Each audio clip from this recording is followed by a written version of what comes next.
I'm late to the party on this one, but I recently watched your 8,600 feet film. Oh, And yeah.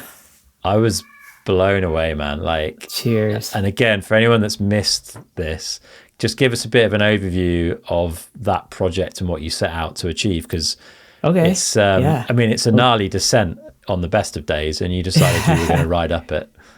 Oh, thanks, Chris. Yeah, so, it was 2020 and it felt like the world was ending with COVID, and there was just this real heavy, spirit out there.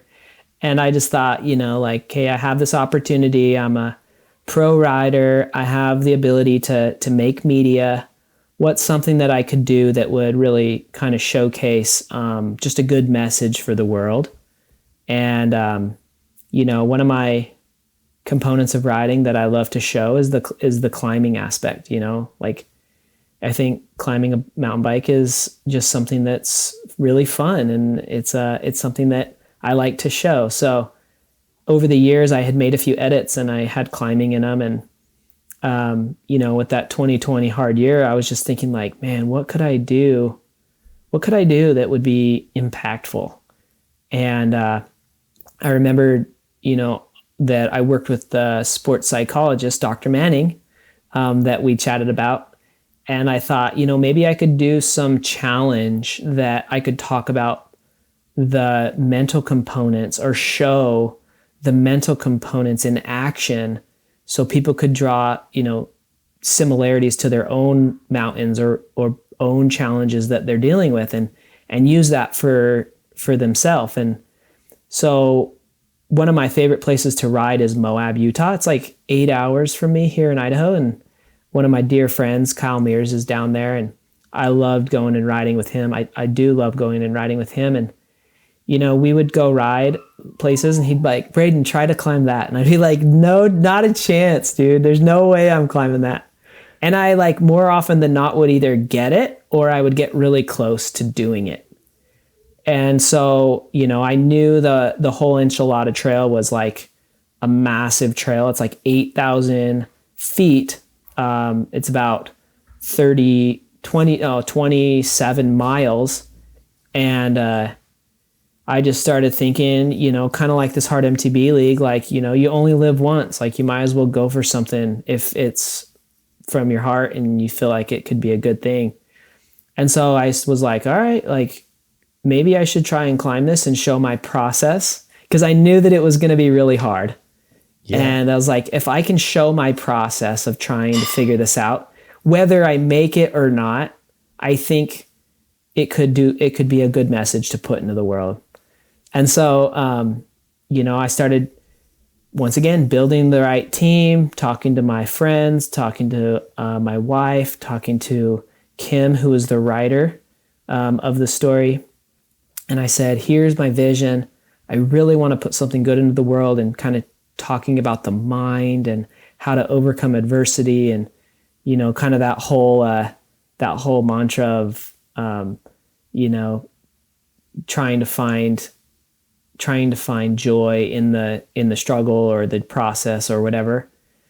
And I was like, I really want to try and do that. And so, kind of came up with this pitch to my sponsors and said, hey, I'd really love to do this and put this into the world. And they graciously were like, we'll support you on it. We believe you can do it. And went out, trained for well over a year. And in 2020, in fall 2021, I went down there and climbed the Whole Enchilada. It was like a 13-hour day. With all of the extra attempts, it was 8,600 feet. So 600 feet of extra attempts was kind of a subliminal message, with the title being 8,600 feet. We were able to take a year to edit it. And I went out and interviewed Dr. Manning. So he's intermittently throughout the film talking about the mind and self-belief and all those things. And we released it. It's done extremely well. I've had the privilege of going out and speaking to tons of youth groups and church groups and first responder groups like firefighters and police officers and just gotten out there and, more than the riding, it's just talking about the mind and that, similarity that all of us have as humans is we have our minds we're trying to work with, and so it's been a really special thing to get out and just talk with people about those mental skills. And so I'm stoked that you watched it and that you liked it and brought it up. Yeah, I think it passed me by. I was like, it's just riding uphill, like 8,600 feet. Did the maths. I was like, it's not even that. That's just like a big day out.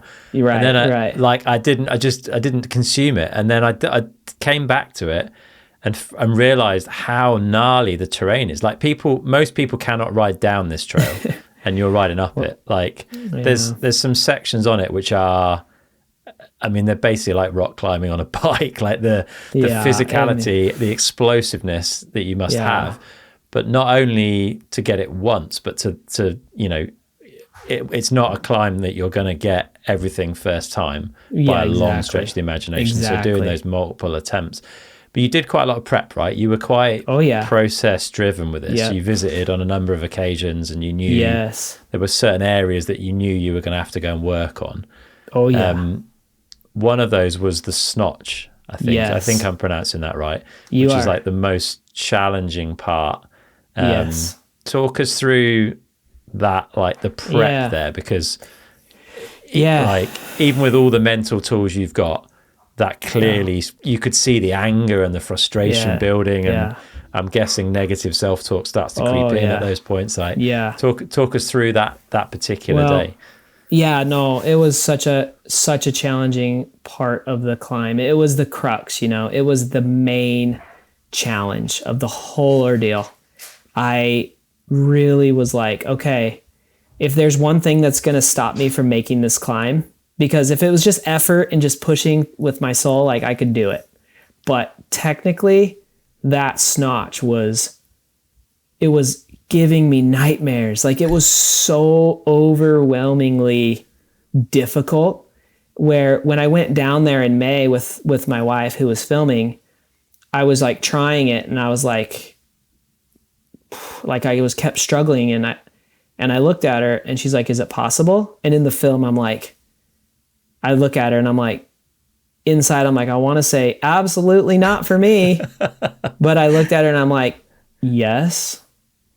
And that was the moment where I was like so razor sharp on the edge of, can I do this or not? I don't know, but I'm going to apply the fearless mind, and I'm going to say, I can do this. I'm going to figure this out. And, that snotch between the 6 trips to it and the months in between, I had to work on. Sometimes I would give it multiple 4-hour sessions trying to figure it out.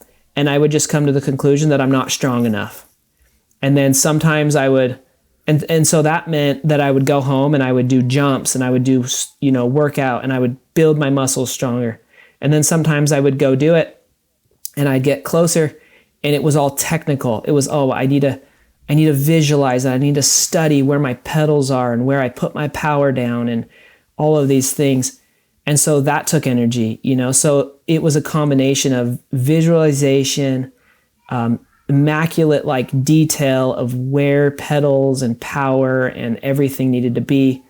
It was a combination of increasing my power and speed and having to do that at 4,000 feet into the ride. I had to train like that. So I had to go do training rides. And at 4,000 feet, I would do the type of explosive moves that would be required for the snotch.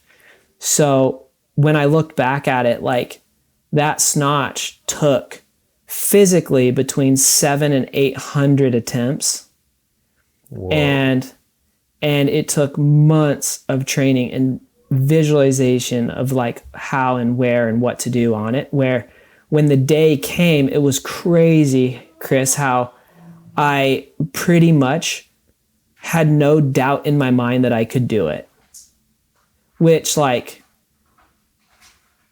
now I think about that and I'm like, that's just nuts. Like, I've tried it since and I'm like, not even close.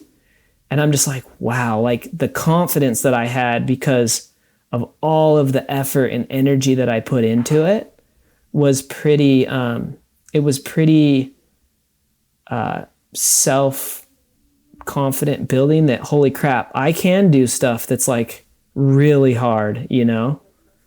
And that what I tried to show in the film was like, this is how you do it. You put in the time, you figure it out. You know, you being a dad, like sometimes you got to do workouts in your kitchen and jump on, you know, benches or whatever to do what you need to do to get where you're trying to go. And so, yeah, it was such a hard thing, way harder than I originally thought. But looking back, I'm just so thankful and proud that it like worked out and that it's been able to do so much good. And yeah, that's kind of where I'm at there. Yeah, if people haven't seen it, it's on the Canyon YouTube channel. You can watch it for free. It's a full like feature length film. I think it's had well over 1 million views now, which is incredible. And that snotch section, like the crux of the whole climb, I think you got it like maybe third attempt or something on the day. Yeah. Which, considering all the work up to it, and actually how many runs, like there was a section further down, I think it's called the Snaggle, which you'd had like 50, 60 attempts on that day to get up. Yeah. And yet the bit that was the crux move, which is like not far off vertical rock climbing maneuvers, and you managed to scuttle up it like almost crazy, almost first time. It's insane. It was crazy. Yeah, no, it was so crazy. And that was the first time that I actually pieced it all together to where I turned the corner and, you know, stopped like midsection, because I was like, I'm fine if I just make it in chunks. You know, like I kind of accepted the fact that I couldn't make the whole snotch, the crux, turning, and then the second bit in one go. And so I was like, that's okay if I just make it in chunks. But I ended up making it in, I think, two chunks. And I was like, wow, that was way better than I thought I was going to do. It's super cool, isn't it? It's mad how the bit that you were like maybe the most nervous of throughout the process was actually one of the bits that went almost better than anything else on the day. That you were so focused on that section that it just you unlocked it. It was magical. It was magical.